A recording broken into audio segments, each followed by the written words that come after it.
I heard them decide my fate through a door that was not fully closed.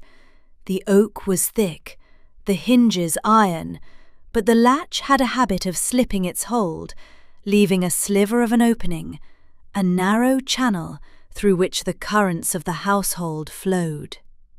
It was through this channel that my stepmother's voice, sharp and brittle as spun sugar, reached me where I sat on the shadowed staircase, mending a tear in one of my sister's discarded gloves. "Seraphina is our only hope, Charles," she said, the words clipped and precise, each one a small, polished stone dropped into the silence of the hall. "The Duke of Blackwood's ball is not merely a social event, it is a marketplace, and she is the finest jewel we have to offer." My father's reply was a low murmur, the sound of a man worn smooth by a relentless tide. "And Ilara?"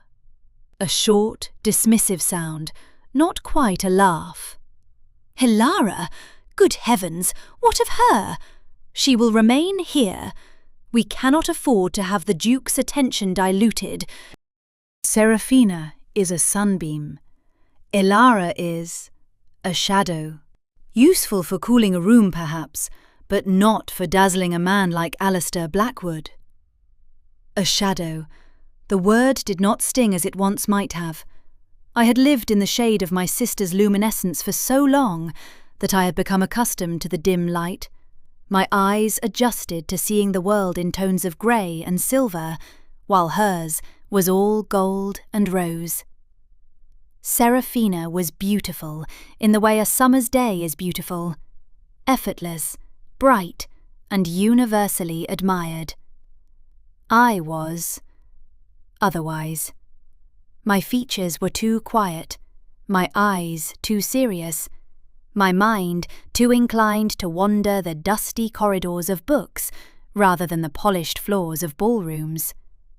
I was the elder daughter, the first wife's plain and pensive legacy, a problem of inheritance my father and his new wife had never quite solved. They had dressed Seraphina for the world, they had dressed me for the library. And then, it seemed, forgotten I was there. The catalyst for this particular marketplace transaction was, as my stepmother had stated, the Duke of Blackwood. He was a figure of almost mythical proportions in our quiet corner of the county. He was impossibly wealthy, possessed of a title that stretched back through centuries of formidable men, and lived in monastic seclusion at Blackwood Manor, a Gothic masterpiece of granite and sorrow that loomed over the landscape.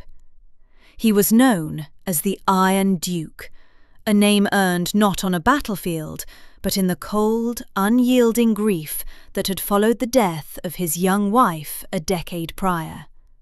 He was severe, unapproachable, and now, for reasons no one could fathom, he had decided to open his home for a ball, sending the whole of society into a fever of speculation and ambition. For my family, it was more than a fever. It was a last, desperate gamble. I finished my stitching on the glove, the tiny, neat stitches a testament to a life spent in quiet, meticulous tasks. I was not meant for balls. I was not meant for dukes. I was meant for the shadows, and I had, for the most part, made my peace with that. The first time I saw him, it was by accident, a collision of two worlds that were never meant to touch. It was 3 days before the ball. A sudden, unseasonable chill had descended, and I had taken refuge in the library, my only true sanctuary in that house. It was a room my stepmother despised for its dust, and my father ignored for its lack of profit. To me, it was a fortress. I was perched precariously on a rolling ladder, reaching for a high shelf containing a rare treatise on Roman agricultural practices, a film of dust coating my fingers, and a smudge on my cheek I was entirely unaware of. The air was thick with the scent of decaying paper and old leather, a perfume I found more intoxicating than any French concoction Serafina favoured. The door opened without a preliminary knock, a breach of etiquette so profound it could only mean one of two things: a servant with urgent news, or a visitor of such immense status that the normal rules of civility did not apply. It was the latter. My father bustled in, his face a mask of flustered obsequiousness. Behind him stood a man who seemed to draw all the light in the room toward himself, only to absorb it into the perfect black wool of his coat. He was taller than I had imagined, his shoulders broad, his presence so absolute it felt as if the very air had grown heavier. This was the Iron Duke, Alistair Blackwood. His face was all sharp angles and severe lines, as if carved from the same granite as his ancestral home. There was no softness in it, save for a mouth that, in repose, held a hint of something other than disdain, a deep, abiding sadness, perhaps. My father was babbling, apologizing for the state of the room, for my state. "My eldest daughter, Elara," he managed, a note of profound apology in his tone, as if presenting a flawed piece of merchandise. She is fond of books." He said it as one might confess a peculiar and slightly embarrassing ailment. I remained on the ladder, frozen, the heavy book clutched to my chest like a shield. I was a mess of grey muslin, dusty fingers and untidy hair that had escaped its pins. I was everything a young lady ought not to be when meeting a duke. I expected a glance, a curt nod, the polite but swift dismissal of someone inconsequential. That was the script. It was the way these encounters always unfolded. But Duke Alistair Blackwood did not follow the script. He did not offer a polite, dismissive sweep of his gaze. He looked at me. His eyes, the colour of a winter storm, moved from my dusty face to the book in my arms, and then back to my eyes. It was not a look of appraisal, like a buyer judging livestock. It was a look of focus. It was direct, analytical, and unnervingly intelligent. For a single, suspended moment, I felt not like a shadow, but like a page of text he was reading with intense concentration. In that gaze, I felt the unnerving sensation of being seen, truly and completely seen, past the dust and the plain dress and the social invisibility. It was the most terrifying and exhilarating moment of my life. He said nothing, not a single word, but the silence was more profound than any greeting. Then he gave a slight, almost imperceptible nod, not to my father, but to me, before turning his attention to the business of his visit. The disruption caused by that silent gaze rippled through the house. 2 days later, a footman in the Blackwood livery arrived, bearing not an invitation for Serafina, but a note addressed to my father.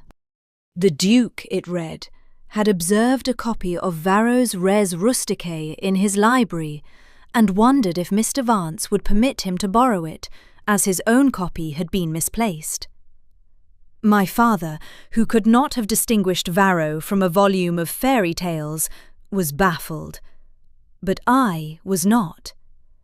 It was the very book I had been holding when he entered the room. My stepmother was suspicious. "A pretext," she declared. "He is merely toying with us. It is Seraphina he is interested in. He is simply taking an unconventional route to her. But the route became more unconventional still. When I sent the book back with a carefully penned note detailing a minor point of translation I had found fascinating, another message returned within the hour. This time, it was addressed to me. "Miss Vance," it began, in a strong black script. "Your observation is astute. I confess, the passage has troubled my own translators. Might you be convinced to call upon Blackwood Manor to inspect my collection of classical texts? I believe you would find it of interest. My aunt, Lady Danforth, will of course be present to act as chaperone." It was an invitation that was both perfectly proper and utterly scandalous. A young, unmarried lady of no particular standing being invited to a reclusive duke's library was unheard of. My stepmother was apoplectic, my father bewildered, but a duke's invitation was a royal command in all but name. They could not refuse. And so I was sent, dressed in my soberest blue dress, my heart a frantic drum against my ribs. Blackwood Manor was not the place of Gothic horror I had imagined. Yes, the stone was dark, and the halls were vast, but they were also filled with light from towering windows. And the library? The library was a cathedral, built in celebration of the written word. It was 2 stories high, with soaring shelves connected by intricate wrought-iron walkways. Sunlight streamed through a stained-glass dome in the ceiling, illuminating the dust motes dancing in the air like tiny golden sprites. It smelled of knowledge and peace. The Duke was waiting with his aunt, a formidable old woman with eyes as sharp as his own. Lady Danforth observed our initial pleasantries with the keen interest of a hawk watching field mice. But after 10 minutes of stilted conversation about the weather, she declared herself tired and retreated to a chair by the fire, where she promptly fell asleep, or gave a very convincing performance of it. Alone, the tension between us was palpable. But the Duke did not speak of society or pleasantries. He led me to a shelf. "Here," he said, his voice a low rumble that seemed to vibrate in the very floorboards. "The passage in question." And just like that, the Duke and the plain girl vanished, and 2 minds met over a shared passion. We talked for 2 hours. We spoke of Latin translations and Greek philosophy, of crop rotation on his estates, and the flawed stoicism of Marcus Aurelius. I forgot he was a duke. I forgot I was the shadow. I spoke freely, passionately, my ideas tumbling out, and he listened. He did not just listen, he heard. He challenged, he countered, he understood. For the first time in my life, I felt my mind was not a liability, but an asset. I felt brilliant. In the weeks that followed, these visits became a quiet routine. There was always a pretext, a book to consult, a map to examine. Lady Danforth was always present, and always, conveniently, asleep. During one visit, he noticed me shiver. The great library, for all its splendour, was draughty. I thought nothing of it, but 2 days later, a package arrived from a London modiste. Inside was a shawl of the softest cashmere, the colour of twilight, with no card or note. It was an impossible extravagance, a gesture of such intimate, secret kindness that it made my breath catch. My stepmother assumed it was a misdelivered gift for Seraphina, but I knew. I hid it away, taking it out at night to feel its impossible softness against my cheek. It felt like a secret whispered just to me.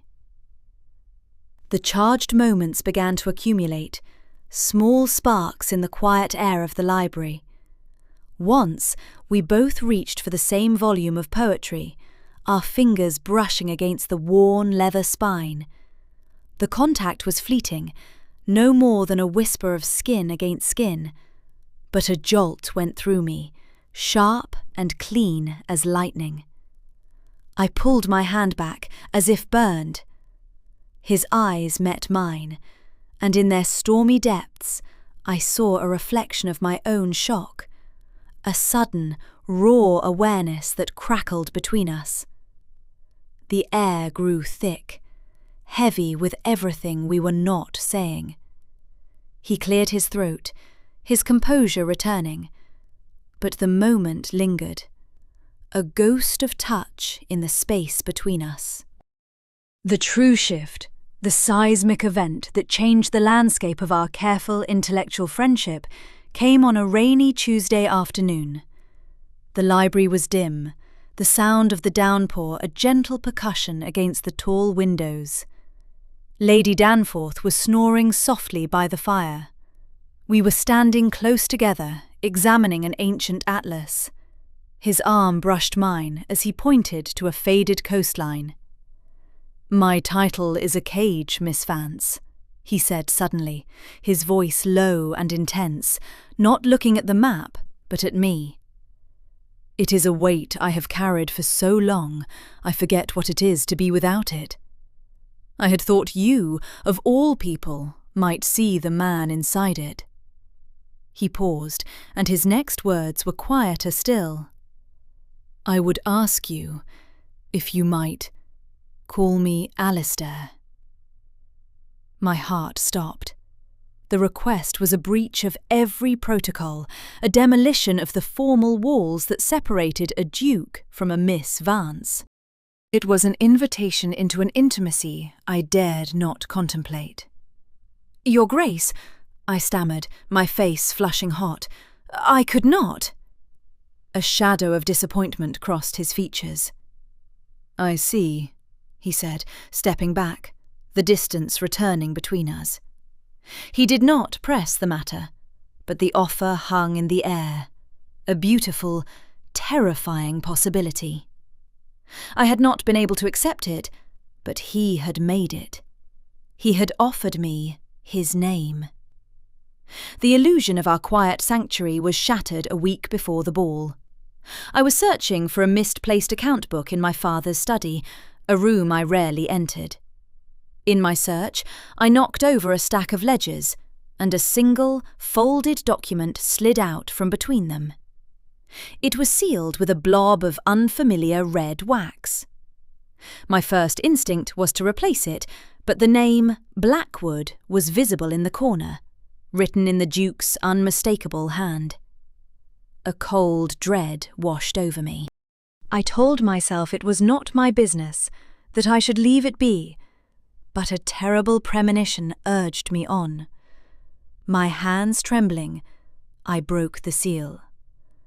The words inside were cold, legal, and utterly devastating. It was a loan agreement. My father, whose weakness for the gaming tables was a poorly kept secret, was in debt to Alistair Blackwood for a sum so astronomical it made me physically ill. The document was dated 6 months prior. The terms were brutal. The debt was to be repaid in full by the day following the Duke's ball. If it was not, our home, Ashworth House, and all its lands would be forfeit. There was another clause, a single, horrifying sentence at the end, suggesting that a mutually beneficial marital arrangement involving one of my father's daughters could be considered as part of a final settlement. The library, the books, the conversations, they all curdled in my memory. The world tilted on its axis, and every kind word, every thoughtful gesture, every shared look was recontextualized into something ugly and transactional. His interest in me was not in my mind, it was an inspection of an asset. The shawl was not a kindness, it was the adornment of property. The request to use his name was not an offer of intimacy, it was the cruelest sort of mockery. I felt like the greatest fool, a plain, bookish girl, so starved for intellectual companionship that I had mistaken a creditor's due diligence for genuine regard. The key had not turned in a lock I hadn't known was there. It had simply been the sound of a cage door being tested before purchase. I did not weep. The pain was too sharp, too cold for tears. I folded the document, placed it in my pocket, and walked out of the house. I did not know where I was going, only that I had to get away. My feet carried me along the path toward Blackwood Manor, a grim, unconscious pilgrimage to the source of my disillusionment. I found him walking on the ridge overlooking the estate, a solitary figure against the grey sky. He saw me approach, a flicker of pleasure in his eyes that quickly died when he saw my face. "Moose Vance? Ulara? What is it?" I stopped a few feet from him, the wind whipping my skirts around my ankles. I pulled the folded paper from my pocket and held it out. "I believe this belongs to you, Your Grace," I said, my voice as brittle and cold as a winter frost. He took it, his brow furrowing as he recognized the seal. He opened it and read, his face impassive, giving nothing away. When he looked up, his stormy eyes were dark, with a complex emotion I could not decipher. "Where did you find this?" "Does it matter?" I countered, my voice shaking despite my best efforts to control it. "Was this the true purpose of your visit? To assess the character of your collateral?" "To determine if the quiet one was a better investment than the beautiful one." He did not deny the debt. He did not offer excuses. He simply looked at me, his gaze as direct and intense as it had been on that first day in the library. "Yes," he said, the single word a blow. "That is why I first came to your home, to assess the man who owed me a fortune and the stability of his estate. That was the business of it." He took a step closer. "Everything else, you were a catastrophe I did not plan for. You were a complication to all my calculations. The debt was a matter of contracts and coin, Miss Vance. It had nothing to do with the woman who understands Tacitus better than any scholar I have ever met." I wanted to believe him.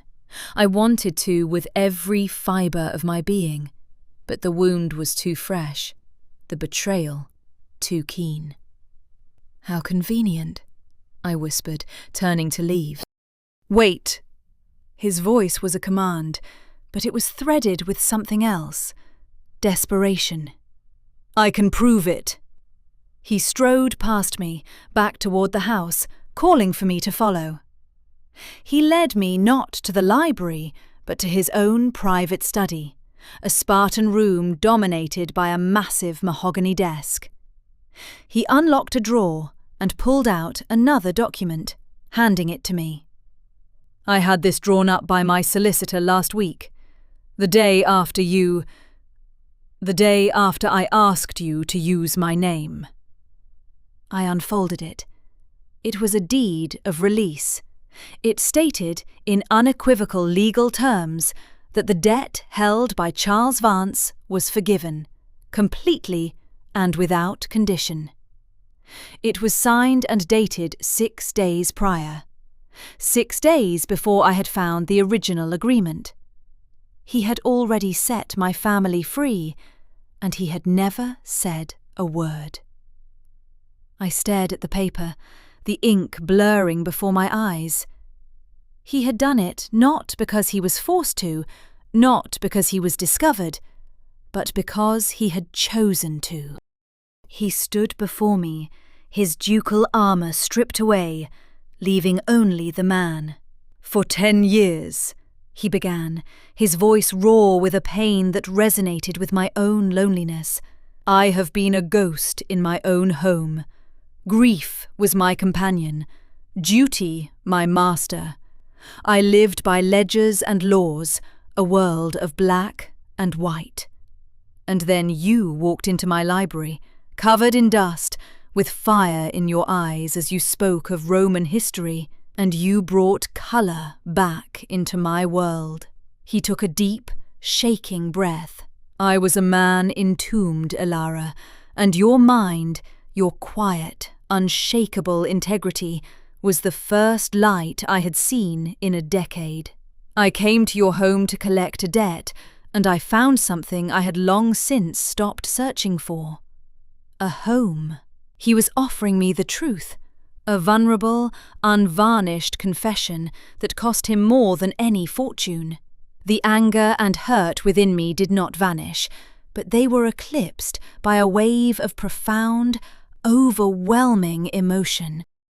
I looked from the deed in my hand to the man before me, and I saw not the Iron Duke, but Alastair, a man who had seen me when no one else had bothered to look. "I believed," I whispered, the words catching in my throat. "For a little while, I allowed myself to hope." "Then allow yourself to hope again," he said, his voice gentle. "Stand with me." And in the quiet of his study, with the proof of his honour in my hands, I nodded. It was not a surrender, but an alliance. We would face what was to come together. The night of the ball arrived, cloaked in a cold, clear sky, studded with stars like diamond chips. In our house, the atmosphere was one of frantic, last-ditch effort. Seraphina was a vision, a confection of ivory silk and seed pearls, her hair spun into a golden coronet. My stepmother hovered around her like a general deploying her final, most powerful weapon. I was, as decreed, to remain behind. I was given the task of mending a hem on one of my stepmother's older gowns, a pointedly mundane chore to keep me occupied and out of sight. I sat in the parlour, listening to the crunch of the carriage wheels on the gravel as they departed, the sound of my family leaving me behind, as they always did. But for the first time, it did not feel like abandonment. It felt like waiting. An hour passed, then another. The house was unnaturally silent. I put down my sewing, my nerves stretched taut. What was happening at Blackwood Manor? Had their plan succeeded? Had Seraphina's beauty finally captured the Duke? It was nearly 10 o'clock when I heard it again, the unmistakable sound of a heavy carriage returning up our drive. It was too soon for them to be home. A cold knot of apprehension formed in my stomach. Had something gone wrong? Had Seraphina taken ill? I went to the window and peered through a gap in the heavy curtains. It was the Blackwood carriage, its lamps casting a golden glow, the ducal crest gleaming on the door. But it was not my family who disembarked. It was a single, liveried footman who strode to our door and used the great iron knocker with an authority that echoed through the silent house. Our housekeeper, Mrs. Gable, answered it, her face a picture of confusion. I could hear the footman's voice, clear and formal. "His Grace, the Duke of Blackwood, presents his compliments. He has sent the carriage for Miss Ilara Vance. He requests her presence at the ball immediately." Mrs. Gable was speechless. I felt the blood drain from my face. He had sent the carriage back. For me. There was no time for anything. No time for a new gown, for an elaborate coiffure. I ran to my room, my heart hammering against my ribs. I put on the only dress I owned that was suitable for an evening, a simple gown of deep blue velvet, the colour of a midnight sky. I brushed my hair until it shone, pinning it up with trembling fingers, and then I took out the cashmere shawl, the colour of twilight, and wrapped it around my shoulders. It felt like armour. The journey to Blackwood Manor was a dream. When I arrived, the footman led me not through a side entrance, but directly to the main ballroom doors. He announced my name in a ringing voice. "Miss Ilara Vance!" And the music, a lively waltz, stuttered and died. 100 pairs of eyes turned to me as I stood, frozen in the doorway. The room was a sea of jewels and silks, and in the centre of it, near the dais, stood my family. My stepmother's face was a mask of pure fury, my father's one of utter shock. Seraphina simply looked pale and confused, and standing before them, tall and implacable, was Alistair. He did not wait. As soon as my name was announced, he moved. He walked the entire length of the ballroom, his eyes fixed only on me, ignoring the whispers, the gasps, the turned heads. He walked past the most beautiful debutantes of the season, past titled ladies and powerful men, past my stunned family, and he did not stop until he was standing before me. He took my hand, his grip warm and firm, and lifted it to his lips. "You are late," he said, his voice low and for my ears only, but a hint of a smile touched his mouth. Then he turned to face the room, his voice ringing with command. "My friends, my apologies for the interruption. There was an oversight. My fiancé had not yet arrived." The collective gasp was audible. Fiancé. The word hung in the air, electric and impossible. My stepmother took a step forward, her voice a venomous hiss. "This is absurd. There is no engagement. Duke, you have an arrangement, an understanding, with my other daughter." Alistair's expression did not change. It remained one of icy calm. "Madam," he said, his voice dangerously quiet. "The only understanding I had was with your husband, regarding a significant financial obligation. An obligation which, I am pleased to say, has been fully discharged." He produced a document from his coat, the deed of release. "There are no arrangements, there are no obligations, there is only my choice." My stepmother's face crumpled, the carefully constructed facade of the ambitious matriarch dissolving into raw, ugly desperation. She turned her venom on me. "You!" she spat, her voice trembling with rage. "You plain, scheming little thing, hiding in your books, plotting all along." For my entire life, her words had been weapons that found their mark. But standing there, with Alistair's hand holding mine, they were nothing. They were the meaningless sounds of a defeated enemy. I looked at her, not with fear or anger, but with a profound and weary pity. "I have never schemed for anything, madam," I said, my voice quiet but carrying in the sudden silence. "I simply read my books and tended the roses. It is you who saw daughters as currency to be traded.